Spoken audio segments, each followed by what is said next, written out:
Paul, au début, j'ai cru que vous étiez un monstre.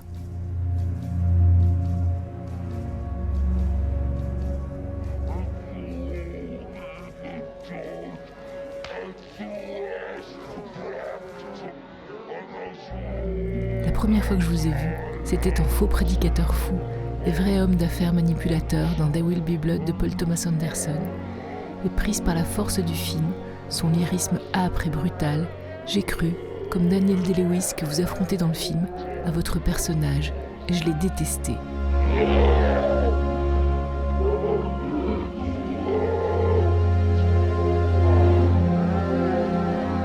Ce personnage éructant, fielleux, visqueux, sans penser qu'il y avait un acteur derrière. Pourtant, vous étiez si génial en pervers, si fascinant en diabolique, que même si j'ai adoré assister à l'humiliation et à l'élimination brutale de ce Eli Sunday que vous étiez par Daniel Plainview, le terrible héros du film, j'ai retenu dans un coin de ma tête votre vrai nom à vous, Paul. I am a false prophet, God is a superstition. I am a false prophet, God is a superstition. Did you think your soul and death and your superstition would help you, Eli? I am the third revelation. I am the last. Yes, I'm smarter than this. I'm older. I'm your old friend, Daniel. I'm not a false prophet. Heavenly boy. I am the third revelation. I am the third revelation.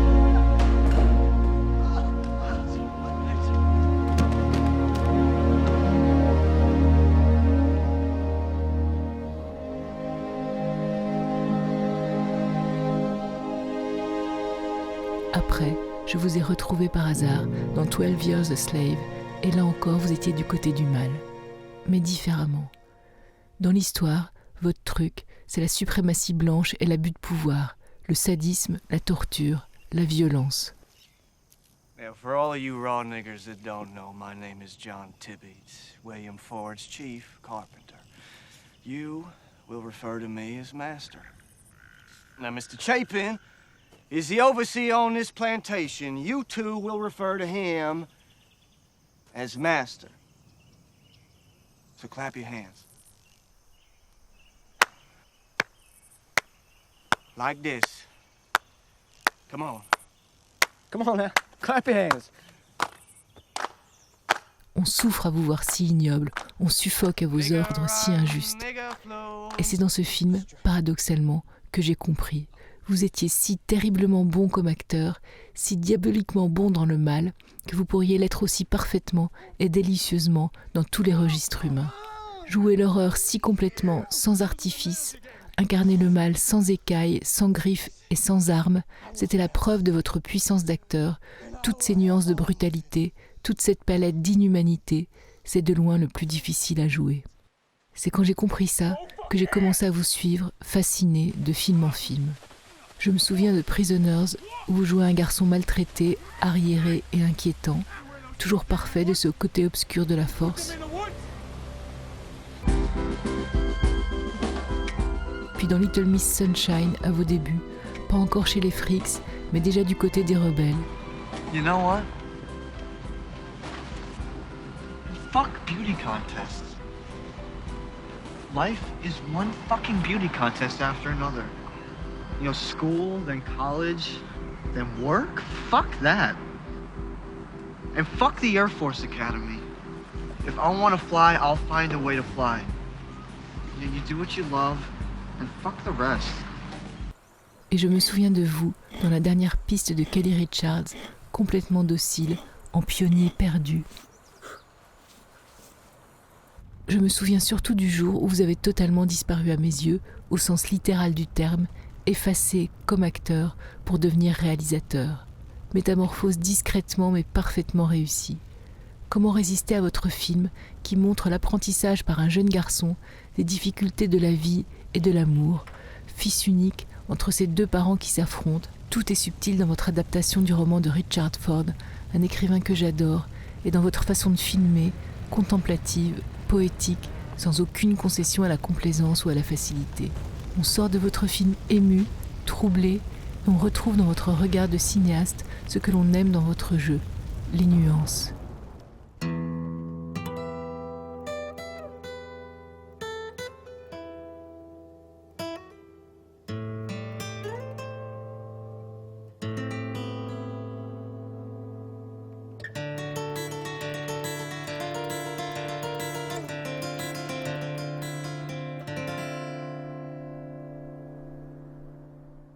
Pas 50, mais encore 2 exemples de vous, Paul, en prisonnier mi-sage, mi-insoumis, avec le très grand Benicio del Toro, dans Escape à Dannemora, la série de Ben Stiller.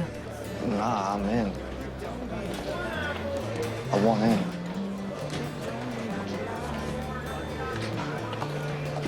I don't know what the fuck you're talking about. Bro, if that hookup is like you say it is, then I'm in. So you want to be part of my dream? Yes. Et en acteur mi-désabusé, mi-amusé, avec l'immense Michael Caine, dans le sublime Youth de Sorrentino. I was thinking today how you and I have the same problem. Is that so? We've been misunderstood our whole lives because we allowed ourselves to give in just once to a little levity. Levity is an irresistible temptation.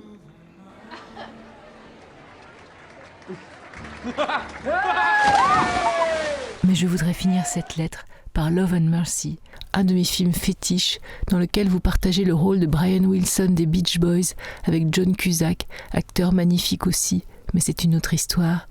Et à vous deux, je devrais dire à vous trois avec le réalisateur, car comme toujours à mon avis, un grand acteur n'est rien sans un grand réalisateur. Et là, le réalisateur, Bill Pollard, que je ne connaissais pas, a fait un film bouleversant. Et vous transcendez donc, ensemble, l'exercice délicat du biopic musical, et grâce à vous on voit, on sent, on entend, à tous les sens du terme, ce qu'est vraiment la création et son nombre porté d'aliénation. I try hard to be strong, but sometimes I feel myself. Vous incarnez la fragilité, mais aussi le génie, mais aussi le doute, mais aussi le bord de la folie de Brian Wilson, en ne faisant presque rien. Mais pourtant, on ressent tout, tous les mouvements invisibles, volatiles, du travail d'un artiste authentique, pur, et quand on vous regarde chercher la musique, l'inventer, être traversé par elle, tenter de l'expliquer, ne pas y arriver, attraper une inspiration, la perdre, jubiler, rêver, puis souffrir, désespérer, on reconnaît le caractère indicible, éphémère, fuyant, exaltant, douloureux, troublant, fragilisant de ce qu'est la création.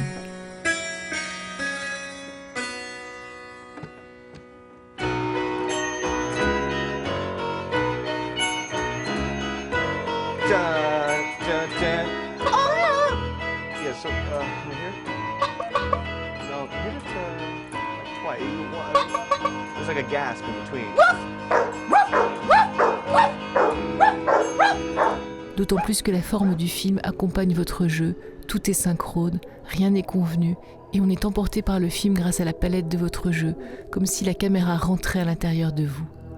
Voilà, c'est ça que vous êtes pour moi, un acteur d'intérieur, intérieur avec un S, celui des zones d'ombre et de lumière qui vont du mal au bien, en passant par toutes les nuances de beauté et de disgrâce et toutes les ambivalences terrifiantes et pourtant humaines.